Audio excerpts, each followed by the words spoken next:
Hello मित्रांनो, स्वागत आहे आपलं पुन्हा एकदा एमपीसी लायब्ररी या आपल्या युट्यूब चॅनलमध्ये. विद्यार्थी मित्रांनो, आज आपण घेऊन आलेलो आहोत एमपीएससी कंबाईन 2025 ग्रुप बी मेन्स पेपरमधील पॉलिटी या घटकाचे आन्सर की आणि त्याचं विश्लेषण. विद्यार्थी मित्रांनो, या अगोदरही आपण करंट अफेअर्स, हिस्ट्री, जॉग्राफी या घटकांचं आन्सर की आणि विश्लेषण पाहिलेलं आहे. तर विद्यार्थी मित्रांनो, आज आपण पॉलिटी या घटकाचं विश्लेषण पाहणार आहोत. आजचा व्हिडिओ परीक्षेच्या अनुषंगाने अतिशय महत्त्वाचा असणार आहे. आगामी काळामध्ये ज्या कोणत्याही परीक्षा होणार आहेत, त्याचं देखील अनालिसिस म्हणजे आपण कोणता स्टडी करायला हवा आणि कोणत्या अप्रोचने स्टडी करायला हवा, हे देखील आपण आजच्या व्हिडिओमध्ये पाहणार आहोत. चला तर मग सुरू करूयात आजच्या व्हिडिओला. प्रश्न क्रमांक 33. महाराष्ट्र लोकसेवा हक्क अधिनियम 2015 प्रमाणे मुख्य आयुक्त आणि आयुक्त यांचा पदावधी किती राहील? तर या प्रश्नाचे योग्य उत्तर आहे पर्याय क्रमांक 4, बी, सी आणि डी. विद्यार्थी मित्रांनो, प्रश्न वाचताना जर आपल्याला लक्षात येईल तर एक ए ऑप्शन आणि बी ऑप्शन या दोन्ही ऑप्शनमध्ये जर आपण नीट लक्ष दिलं तर ए मध्ये सांगितलेलं आहे 4 वर्षांच्या कालावधीपर्यंत आणि बी मध्ये सांगितलेलं आहे 5 वर्षाच्या कालावधीपर्यंत. ऑब्व्हियसली ए आणि बी यापैकी एकच कोणतं तरी असणार आहे. ठीक आहे. असंच आपण कन्सिडर करूया की आपल्याला उत्तर माहिती नाहीये. परंतु सी जो ऑप्शन आहे तो काय आहे? वयाची 65 वर्ष पूर्ण होईपर्यंत. म्हणजे या ठिकाणी ए आणि बी यासोबत आपल्याला सी ला ऑप्शन घेऊन जा असा प्रश्नच आपल्याला सांगत आहे. त्यामुळे लक्षात घ्या ए सोबत सी आहे का? तर ए सोबत सी असा एकही ऑप्शन आपल्याला या ठिकाणी दिसत नाहीये. बरं, आपल्याला बी सोबत सी आहे म्हणजे आपल्याला एक तर लक्षात आलं की ए सोबत सी नाही त्याच्यामुळे ए तर कट झालाय. त्यामुळे बी सोबत सी आहे. परंतु बी सोबत सी चे पण आपल्याकडे 2 ऑप्शन आहेत. बी सोबत सी आणि डी. तर लक्षात घ्या एक क्वेश्चन फ्रेम करताना त्यांनी एक सरळ-सरळ एक स्टेटमेंट होतं त्याचे 3 भाग त्यांनी केलेले आहेत. त्यामुळे 33 या प्रश्नाचं आपण उत्तर लिहिताना आपण परीक्षेच्या माइंडसेटमध्ये असताना आपण उत्तर पर्याय क्रमांक 4 लिहिणं अपेक्षित आहे. म्हणजेच 5 वर्षाच्या कालावधीपर्यंत अथवा वयाची 65 वर्ष पूर्ण होईपर्यंत आयुक्त आणि मुख्य आयुक्त यांचा पदावधी राहणार आहे आणि ते पुनर्नियुक्तीस पात्र असणार नाहीत, अशा पद्धतीचं देखील स्टेटमेंट या ठिकाणी असणार आहे. त्यामुळे 33चं उत्तर आहे पर्याय क्रमांक 4, बी, सी आणि डी. प्रश्न क्रमांक 34. महाराष्ट्र लोकसेवा हक्क अधिनियम 2015च्या कलम 29(1) यानुसार राज्य शासनाला कोणता विशिष्ट अधिकार दिला गेलेला आहे? तर याचं योग्य उत्तर आहे पर्याय क्रमांक 2, अडचणी दूर करण्याचे अधिकार. विद्यार्थी मित्रांनो, सरळ सरळ वन लाइनर फॅक्ट आहे. जर आपल्याला माहिती असेल उत्तर तरच आपण हा प्रश्न अटेम्प्ट करणार आहोत. नाहीतर हा प्रश्न स्किप केला तरी चालेल.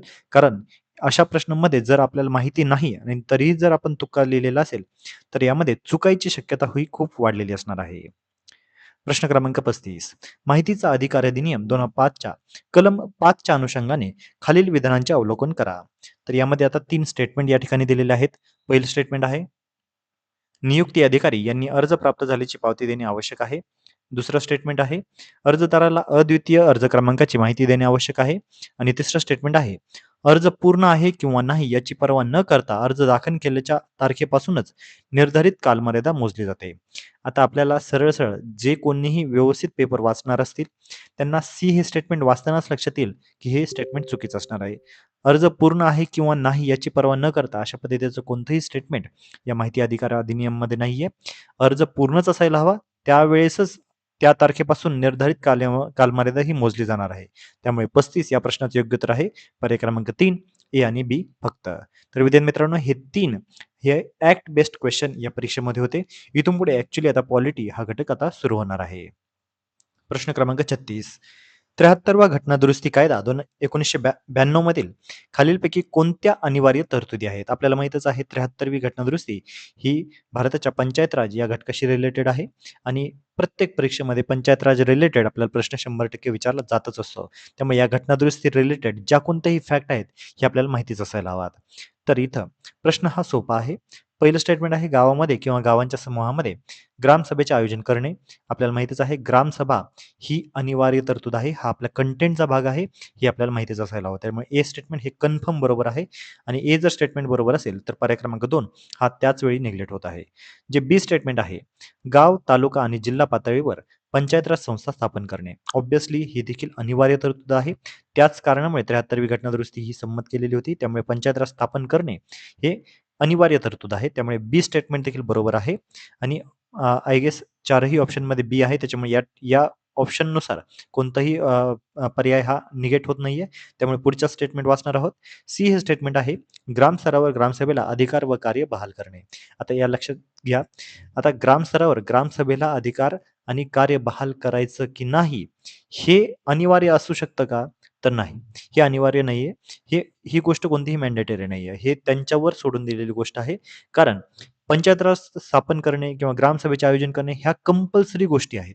परंतु अधिकार आणि कार्य कोणाला बहाल करायचे हे वेगळ्या गोष्टी आहेत. त्यामुळे ही अनिवार्य तरतूद नाही. त्यामुळे या ठिकाणी सी हे स्टेटमेंट नसणार आहे. आणि जर सी स्टेटमेंट नसेल, तर 1, 2 आणि 4 हे 3 पर्याय लगेच कट होतात आणि एकच ऑप्शन आपल्याकडे राहतो तो म्हणजे पर्याय क्रमांक 3 फक्त ए, बी आणि डी. डी स्टेटमेंट आहे पंचायत राज संस्थांच्या निवडणुका लढविण्यासाठी किमान वय 21 वर्ष असणे. तर 36चं उत्तर आहे पर्याय क्रमांक 3. प्रश्न क्रमांक 37 घटनेच्या कलम 19 अंतर्गत कशाची हमी दिलेली नाही? तर याचं योग्य उत्तर आहे पर्याय क्रमांक 2 शांततेत आणि शस्त्रांसह एकत्र येण्याचा अधिकार. तर असं नाहीये.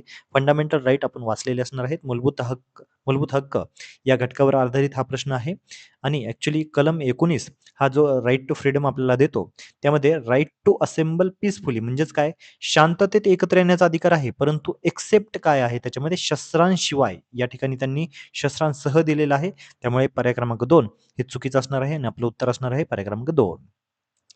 प्रश्न क्रमांक 38 खालीलपैकी कोणते विधान कलम 164 अंतर्गत येत नाही? लक्षात घ्या, कंबाईनच्या पेपरमध्ये आपल्याला आर्टिकल बेस्ड क्वेश्चनच खूप जास्त दिसणार आहेत.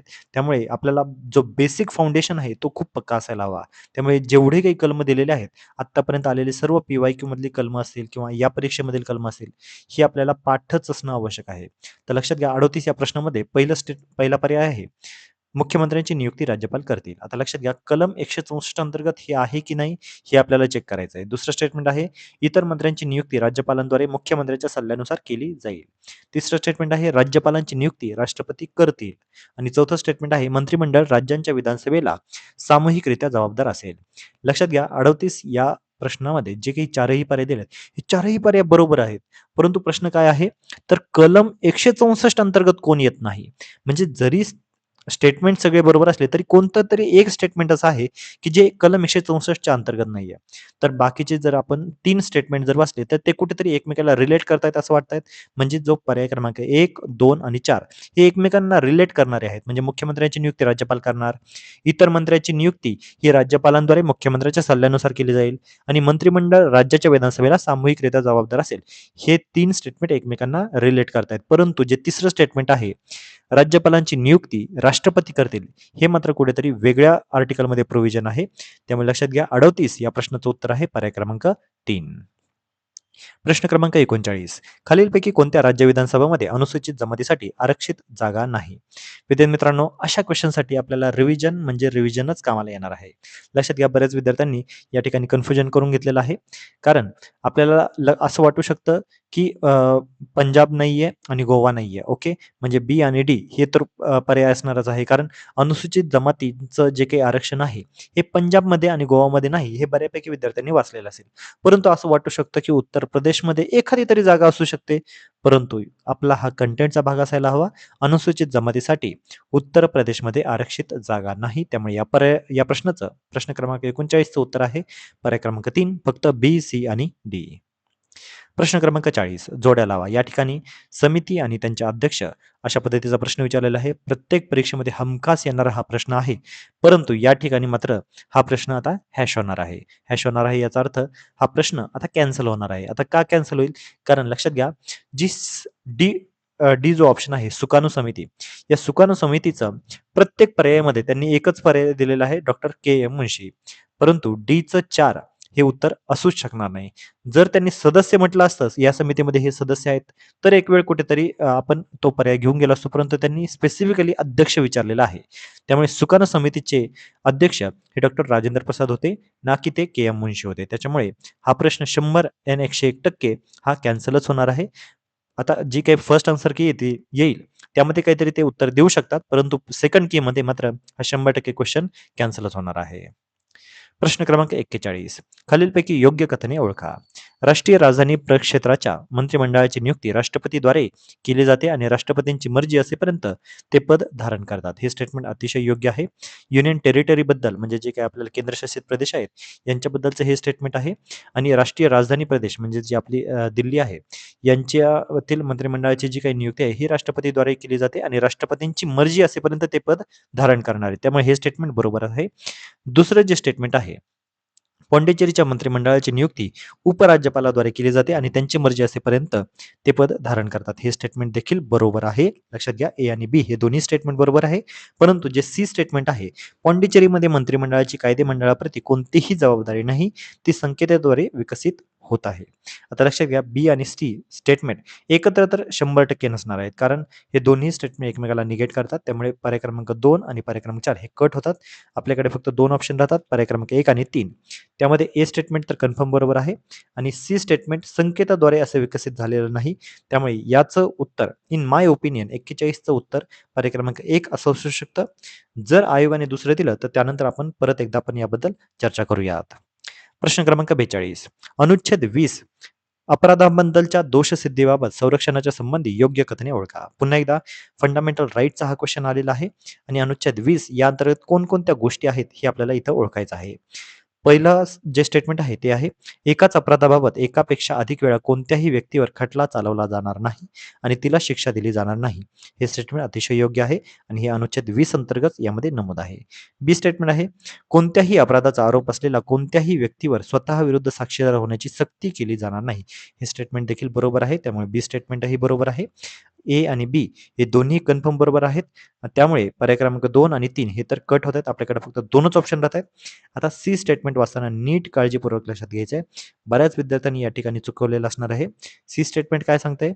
जे कृत्य अपराध असल्याच्या दोषारोप करण्यात आलेला असेल, ते कृत्य एखाद्या व्यक्तीने करण्याच्या वेळी अंमलात आलेल्या कायद्याचा त्यामुळे भंग झाल्याखेरीज अशा कोणत्याही अपराधाबद्दल ती व्यक्ती दोषी ठरवली जाणार नाही. तसेच तो अपराध करण्यावेळी अंमलात आलेल्या कायद्याखाली जी शिक्षा करता आली असेल त्यापेक्षा कमी शिक्षेस ती पात्र ठरवली जाणार नाही. लक्षात घ्या, या ठिकाणी कमी याला राउंड करणं अपेक्षित आहे, कमी नाही. तर जास्त शिक्षेस ती पात्र ठरवली जाणार नाही. अशा पद्धतीचं त्यांनी चुकवलेलं आहे. हा सरळ-सरळ एम. लक्ष्मीकांत या पुस्तकात हे स्टेटमेंट त्यांनी उचलून टाकलेलं आहे. त्यामुळे सी स्टेटमेंट चुकीचं आहे. 42 या प्रश्नाचं योग्य उत्तर आहे पर्याय क्रमांक 1 फक्त ए आणि बी. प्रश्न क्रमांक 43. खालीलपैकी योग्य कथने ओळखा. पहिलं स्टेटमेंट आहे, विधानसभेचा अध्यक्ष किंवा उपाध्यक्ष म्हणून पद धारण करणारा सदस्य विधानसभेच्या त्यावेळच्या सर्व सदस्यांच्या बहुमताने पारित झालेल्या विधानसभेच्या ठरावाद्वारे त्याच्या पदावरून दूर केला जाऊ शकेल. हे स्टेटमेंट अतिशय योग्य आहे. याला इफेक्टिव्ह मेजॉरिटी असं म्हटलं जातं आणि ए हे स्टेटमेंट अतिशय योग्य आहे. दुसरं स्टेटमेंट आहे, अनुच्छेद 179 खंड सी च्या प्रयोजनार्थ असणारा कोणताही ठराव तो मांडण्याचा उद्देश असल्याबद्दल निदान 14 दिवसांची नोटीस देण्यात आल्याखेरीज मांडला जाणार नाही. हे स्टेटमेंट देखील बरोबर आहे. प्रश्न क्रमांक 43चं योग्य उत्तर आहे पर्याय क्रमांक 3 ए आणि बी दोन्ही. प्रश्न क्रमांक 44 या ठिकाणी जोड्या लावण्यासाठी विचारलेला आहे आणि या ठिकाणी एका साईडला आपल्याला पंचायत राज समित्या दिलेल्या आहेत आणि त्यांचं वर्ष दिलेलं आहे. विद्यार्थी मित्रांनो, एमपीसी लायब्ररी या टेलिग्राम चॅनलवर आपण पंचायत राज रिलेटेड महत्त्वाच्या घटना या अंतर्गत एक पोस्ट ऑलरेडी केलेली होती. यामध्ये महत्त्वाच्या ज्या कोणत्याही समित्या आहेत यांचं वर्ष देखील दिलेलं आहे. या ठिकाणी तुम्ही बाजूला पाहू शकता. 26 जून 1960 वसंतराव नाईक समिती, 2 एप्रिल 1970 बोंगीरवार समिती, 1977 अशोक मेहता समिती आणि 18 जून 1984 पी बी पाटील समिती आणि त्यानंतर 1986 साली एल एम सिंघवी समिती. अशा पद्धतीच्या ज्या समित्या होत्या ह्या आपल्याला पंचायत राज रिलेटेड माहिती असणं आवश्यक आहे. यांच्या जोड्या लावण्यासाठी देखील आपल्याला वेळोवेळी प्रश्न आलेला आहे आणि यावेळेस देखील हा प्रश्न आलेला आहे. त्यामुळे 44 याचं योग्य उत्तर आहे पर्याय क्रमांक 4. प्रश्न क्रमांक 45. भारतीय संविधानातील कोणते कलम राष्ट्रीय आणीबाणीच्या काळात मूलभूत हक्क निलंबित करण्याचा अधिकार देते? या ठिकाणी कन्फ्युजन करून घेऊ नका. 352, 356 आणि 360 हे आणीबाणीशी रिलेटेडच आहे. 352 राष्ट्रीय आणीबाणी आहे. 356 हे आपल्याला माहितच असेल प्रेसिडेंट रूल या संदर्भात आहे आणि 360 हे आपल्याला फायनान्शियल इमर्जन्सी या संदर्भातचं हे आर्टिकल आहे. परंतु या ठिकाणी त्यांनी काय विचारलेलं आहे की राष्ट्रीय आणीबाणीच्या काळामध्ये मूलभूत हक्क निलंबित करण्याचा अधिकार कोणता आर्टिकल देतं? तर या ठिकाणी असणार आहे पर्याय क्रमांक 3 कलम 359. मी पुन्हा एकदा सांगतो, कंबाईनचा पेपर असेल तर आपल्याला आर्टिकल हे पाठच असणं आवश्यक आहे. त्यामुळे अशा पद्धतीचे जे कोणते हे आर्टिकल आहेत ते तुम्ही आत्ताच पाठ करून घ्या, कारण आगामी काळामध्ये जी काही पूर्व परीक्षा होणार आहे त्यामध्ये हे क्वेश्चन आणि यावर असणारे हे आर्टिकल्स आपल्याला परत एकदा रिपीट होऊ शकतात. त्यामुळे हे सर्व आर्टिकल आपल्याला पाठ असणं गरजेचं आहे. प्रश्न क्रमांक 46. संविधानाच्या प्रारंभीचे नागरिकत्वाबाबत खालीलपैकी योग्य कथने ओळखा. संविधानाच्या प्रारंभी भारताच्या राज्यक्षेत्रात ज्या व्यक्तीचा अधिवास आहे आणि मग पुढे त्यांनी स्टेटमेंट दिलेले आहेत. पहिलं स्टेटमेंट आहे, जी भारताच्या राज्यक्षेत्रात जन्मली होती ती ऑब्व्हियसली नागरिक असणार आहे. ए स्टेटमेंट बरोबर आहे. पर्याय क्रमांक 2 हे कट होतोय. बी स्टेटमेंट काय आहे, जिच्या माता-पित्यांपैकी कोणीही एक भारताच्या राज्यक्षेत्रात जन्मले होते. हे स्टेटमेंट देखील बरोबर आहे.